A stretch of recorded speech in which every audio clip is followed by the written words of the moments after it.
Nous allons donc finir sur la prise en charge thérapeutique de la polyarthrite rhumatoïde. La prise en charge thérapeutique de la polyarthrite rhumatoïde est coordonnée par le rhumatologue avec un suivi conjoint par le médecin traitant. Tout ça se fait dans le cadre d'un parcours coordonné de soins, puisque la polyarthrite est une affection de longue durée qui donne droit à ce titre à l'exonération du ticket modérateur et à la prise en charge des comorbidités liées à l'APR. Cette prise en charge, elle est globale, pluridisciplinaire, elle fait appel à des thérapeutiques médicamenteuses, mais aussi non médicamenteuses, comme la kinésithérapie, l'ergothérapie, notamment quand il existe des déformations sévères au niveau des mains et des pieds, à la médecine du travail, puisque il peut arriver qu'il y ait un retentissement sur la capacité de travail des patients, la chirurgie et l'éducation thérapeutique avec une prise en charge diététique.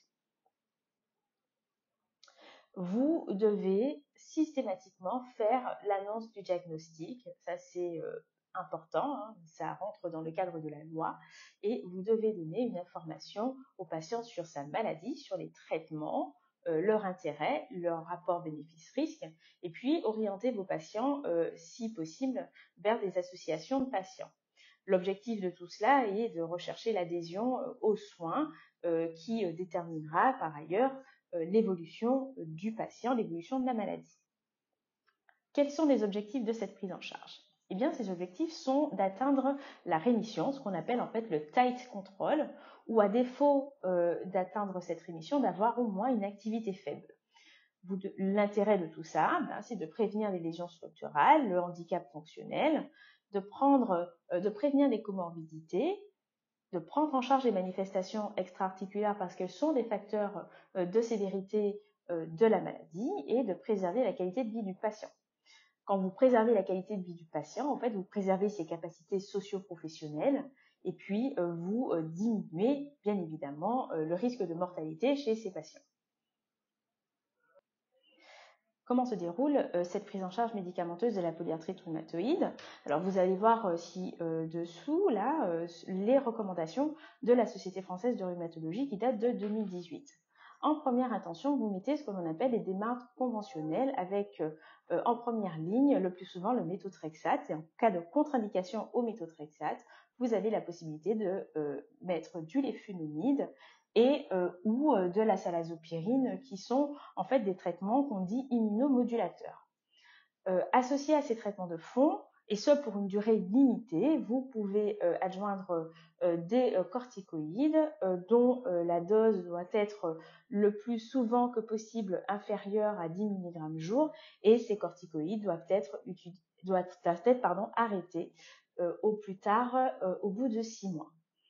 Si vous n'avez pas atteint les objectifs d'activité faible ou de rémission de la maladie, eh bien, en fonction des critères, de la présence de critères de gravité, vous pouvez décider de switcher pour un autre traitement conventionnel. Imaginons que vous avez du méthotrexate, vous pouvez très facilement décider de passer au léfunomide ou à la salazopyrine.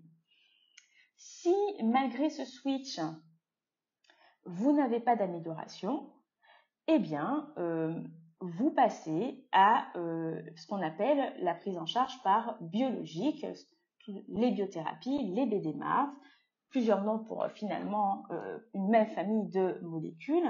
Et ce sont en fait des BDMART, des thérapies ciblées qui vont agir sur les voies de l'inflammation, que sont le TNF-alpha, l'interleukine 6 et la voie de signalisation des lymphocytes T.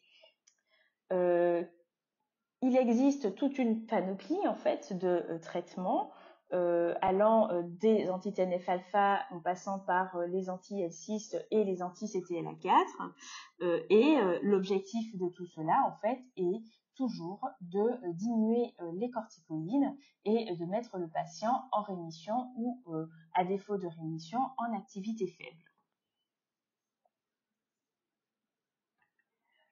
Si le patient est amélioré par l'adjonction ou le switch du conventionnel pour une biothérapie, vous poursuivez au long cours cette biothérapie avec une surveillance clinique et biologique du patient atteint de PR. Si votre traitement biologique, votre biothérapie ne fonctionne pas, eh bien, vous switchez simplement pour une autre thérapie ciblée, toujours de type biologique. Aujourd'hui, nous avons quand même un panel de traitements à proposer aux patients. Il existe plus d'une dizaine de médicaments biologiques sur le marché et je pense qu'on arrivera un jour à trouver ce qui convient le mieux aux patients. De toute façon, il faut essayer et il ne faut pas hésiter à changer si vous n'obtenez pas les critères d'activité faible ou de rémission à 3 mois. Les autres traitements médicamenteux, eh ben, ça peut être simplement une injection intra-articulaire de corticoïdes en cas de monoarthrite par exemple, ou alors la réalisation d'une synoviorthèse isotopique chez des patients qui auraient des arthrites récidivantes sur la même articulation. Les autres possibilités sont les anti-inflammatoires non stéroïdiens, mais attention, les patients atteints de PER ont souvent des comorbidités cardiovasculaires et il convient de mesurer le rapport bénéfice-risque à introduire des anti-inflammatoires non stéroïdiens chez ces patients. Concernant le suivi de la PR, c'est d'abord un suivi clinique.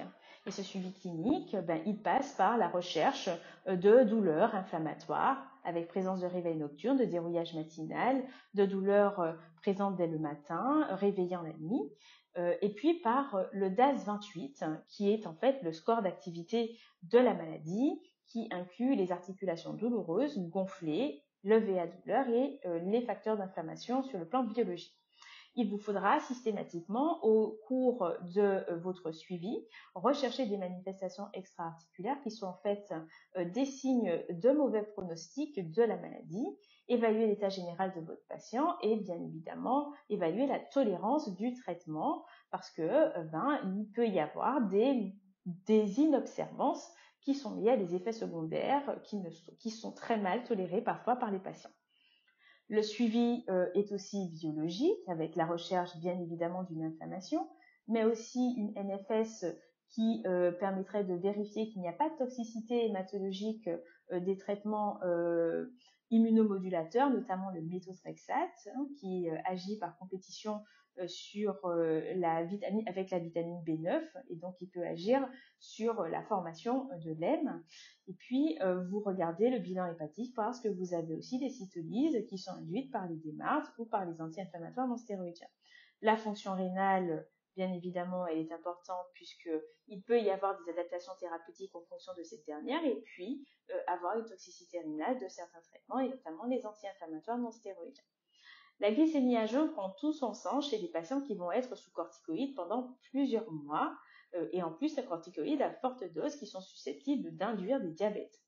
Les explorations des anomalies lipidiques sont extrêmement importantes parce qu'on ne le dit pas souvent, mais les patients atteints de polyarthrite rhumatoïde décèdent très souvent de maladies cardiovasculaires. Et d'ailleurs, les maladies cardiovasculaires sont la première cause de décès dans la polyarthrite, l'une des premières causes de décès dans la polyarthrite rhumatoïde. Le suivi radiographique, donc toujours à la recherche d'érosion ou de pincement, donc d'une évolution qu'on dit structurale de la polyarthrite rhumatoïde. Vous les faites ces radios des mains et des pieds et des articulations douloureuses tous les 6 mois au cours de la première année, puis tous les ans pendant 3 ans. Et ensuite, vous voyez en fonction de l'évolution clinique et biologique de votre patient s'il est nécessaire de poursuivre des explorations annuelles ou simplement d'espacer ces dernières.